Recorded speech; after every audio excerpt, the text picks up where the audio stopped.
இந்த வீடியோல எதை பத்தி பார்க்க போறோம்னா செகண்ட் ட்ரைமஸ்டர்ல ஏற்படக்கூடிய அறிகுறிகளை பத்தி பார்க்க போறோம். அது என்ன சொல்லுவாங்கன்னா சைன்ஸ் அண்ட் சிம்டம்ஸ். சிம்டம்ஸ் வந்து பேஷண்ட் சொல்றது, சைன்ஸ் வந்து டாக்டர் பாக்குறது. ஓகேங்களா?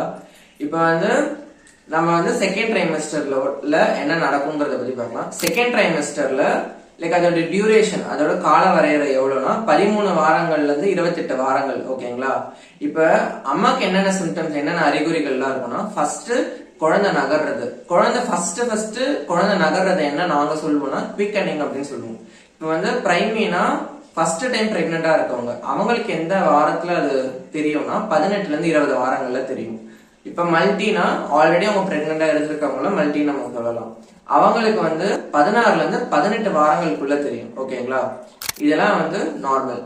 அதுக்கப்புறம் வந்து பிராக்ஸ்டன் ஹிஸ் கான்ட்ராக்ஷன் அப்படின்னா என்னன்னா, யூட்ரஸ் வந்து ரொம்ப இர்ரெகுலரா கான்ட்ராக்ஷன் வந்து ஏற்படுத்தும் இந்த டைம்ல. அது வந்து ரொம்ப அந்த செகண்ட் ட்ரைமஸ்டர் கடைசியில வந்து ரொம்ப அதிகமா இருக்கும். ஓகேங்களா? அதுக்கப்புறம் ஆல்ரெடி இருக்கக்கூடிய ஃபர்ஸ்ட் ட்ரைமஸ்டர்ல ஆரம்பிச்சு அந்த வாந்தி எடுக்கக்கூடிய தன்மையும், வாந்தி எடுத்திருப்பாங்க லைக் அது எல்லாமே கொஞ்சம் கொஞ்சமா வந்து கம்மியாகும். ஓகேங்களா?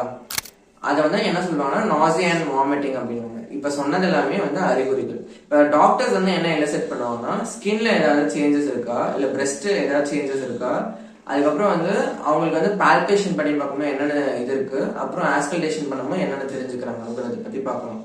இப்ப ஃபர்ஸ்ட் நம்ம என்ன பார்க்கலாம்னா சயின்ஸ் பத்தி பார்க்கணும். சயின்ஸ்ல பார்க்கும்போது ஃபர்ஸ்ட் இந்த யூட்ரஸ் வந்து பெல்விஸ் வந்து மேல வரும் அப்டமனுக்கு. ஓகேங்களா? அதுதான் வந்து யூட்ரைன் என்லார்ஜ்மெண்ட் அப்படின்னு சொல்லுவாங்க. இப்போ ரெண்டாவது ஸ்கின்ல ஏற்படக்கூடிய சேஞ்சஸ். ஸ்கின்ல ஏற்படக்கூடிய சேஞ்சஸ் பார்க்கும்போது ஸ்பைடர் ஆஞ்சியோமா அப்படின்னா நெவி அப்படின்னா என்னன்னா, சென்ட்ரலா ஒரு வெசல் இருக்கும். அந்த வெசல்ல வந்து டெம்பரரி அக்ளூட் ஆகுறதுனால பெரிஃபரலா அது வந்து பிளான்சிங் நடக்கும். அது வந்து ஈஸ்ட்ரோஜனோட இன்ஃபுளுன்ஸால நடக்குது, அந்த ஹார்மோனோட. ஓகேங்களா?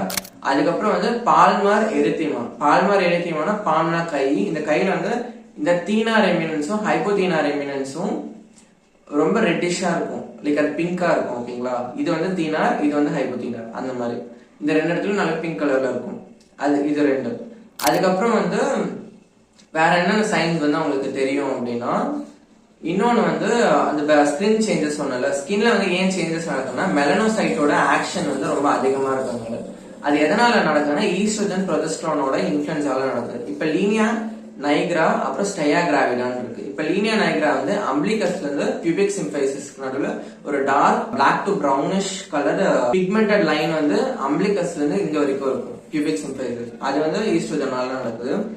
அதுக்கப்புறம் வந்து இன்னொரு சைடுல இருக்கக்கூடிய ஸ்டெயா கிராவிடா. ஸ்டெயா கிராவிடானா ஒன்னும் இல்ல, ஸ்டிச் மார்க்ஸ். அது எங்க இருக்கும்னா அப்டமனோட சைட்லயும் அப்புறம் இன்னர் தைஸ்லயும் வந்து இருக்கலாம். So kindly like, share and subscribe my channel. Thank you.